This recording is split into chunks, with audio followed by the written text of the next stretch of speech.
Hello and welcome to my YouTube channel. This is Cain Yentzer for Inner Core Tai-Ji.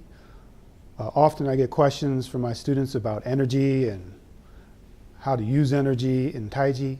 So today I'm going to talk about not necessarily using energy, but aligning the body so energy travels efficiently, or the way it should do through the body. So I'll be talking about not only aligning the joints in the body, but I will also be talking about aligning points in the body, meridian points.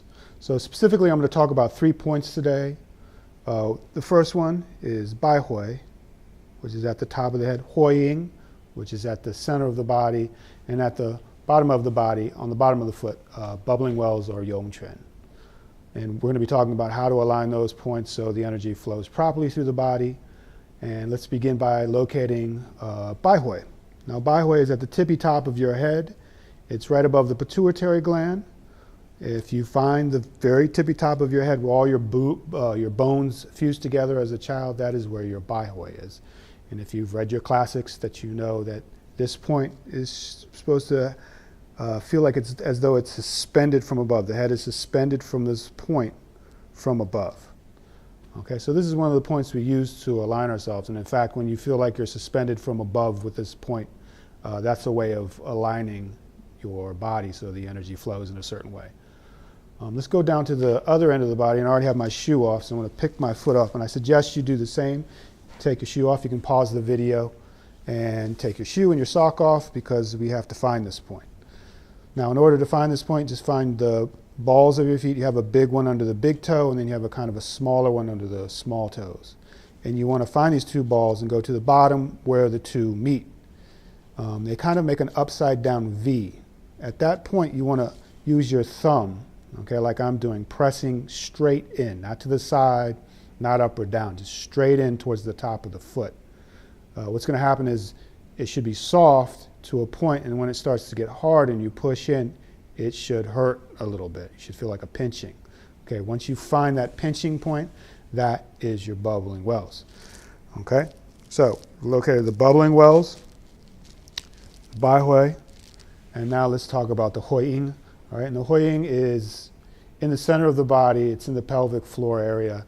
It's in between the genitals and the anus, right in between.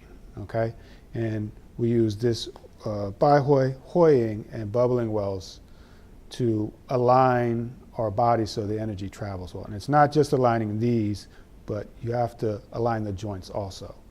And these points have a play with each other, and I'm going to talk about that in a second.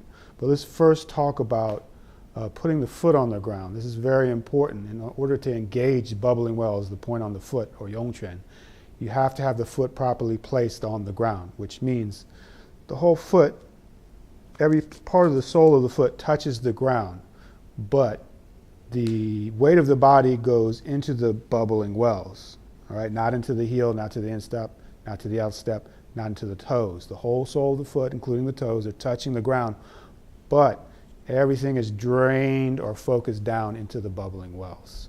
All right, you want to raise the pressure there. And when you put your foot on the ground and you're doing your Tai-Ji, and I'm talking about Yang style Tai-Ji, I'm not talking about Chen. I come from a Yang style background, so I can't really speak to the other styles. But in Yang style, you put the foot on the ground, the whole sole touches the ground as if it's weighted, and then everything is focused down into the bubbling wells. So you have like a buildup of pressure there. Now, how should the rest of the foot feel, especially the heel? The whole foot, like I said, is touching the ground, the sole of the foot. The heel, though, is not getting pressed into the ground. So the tissue that's in between the heel, the bone, and the ground should not be too compressed. It's slightly compressed, but it's really not too compressed. You're really focusing on bringing everything into the bubbling wells, so that foot has to be absolutely flat on the ground. Very important, because that sets up the whole energy exchange between your body and the ground. Okay, let's go to the other extreme on the top of the head, Bai Hui. Okay, and this is, as I said before, and it says in the classics, your head should feel as though it's suspended from above at this point. Now, this sends the top of the head, or the crown of the head, upward. At the same time, we're focusing downwards into the bubbling wells. So you get this kind of traction in the body. All right? That's the whole idea of these 2 points, or one of the ideas between these 2 points. It opens the body up, it stretches out the tissue in the body, and then the energy can flow. Now you have this point in between, and that is the Hui Ying, and it's in between, like I said, the testicles, or the genitals and the anus. Now this is very important. When we talk about tucking the coccyx under, or tucking under the tailbone, for reference, that's the 3 last bones in the spine, or tucking under. What this does is it levels out the pelvis, and it starts to align that Hui Ying point in between Bai Hui and bubbling wells. All right?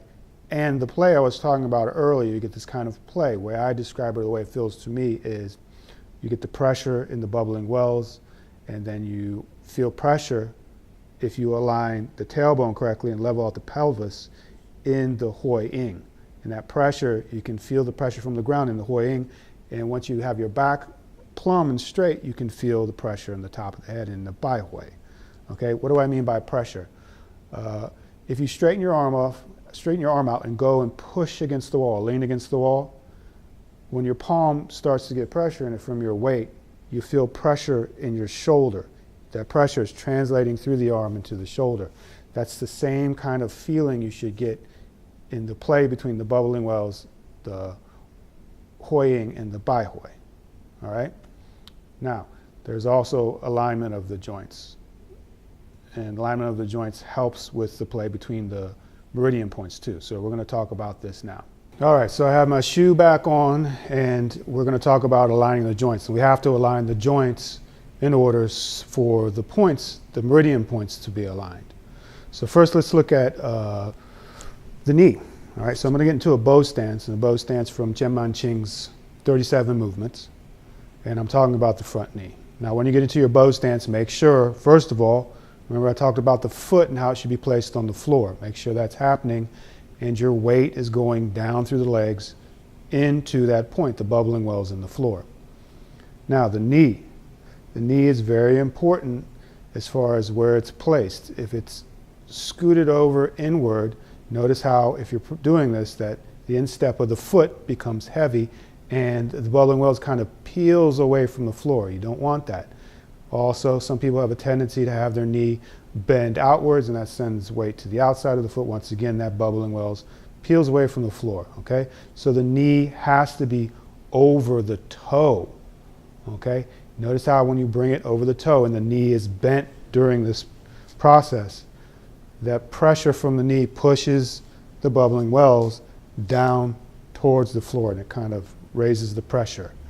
Now, tuck the coccyx.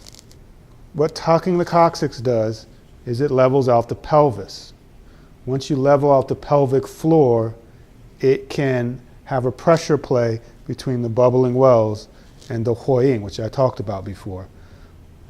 You want this. If you don't have this, the energy is not going to go up. The energy from the ground is not going to go up the legs and into the spine, which you want, okay? So you're going to tuck the coccyx, level out the pelvis, relax the legs. If you don't relax the legs, you can't have that pressure play. So the legs have to be relaxed. It's like opening a pipe so the gas or the fluid can flow. Once you tuck that over, get your coccyx your pelvis nice and level, then you want to kind of look for the play between the two. Remember, you have to relax. Now, let's add in the Bai Hui, all right?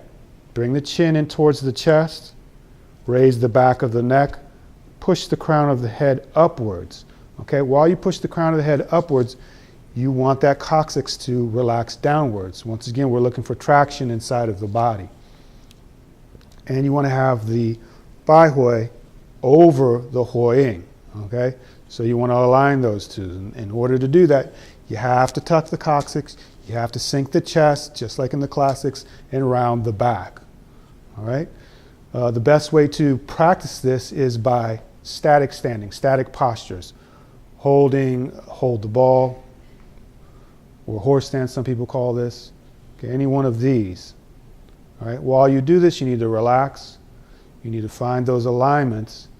Once you relax and you get those things aligned, look for the pressure play in between the points. Okay? If you have any comments or any questions, please put them down in the description area below, and please like the video.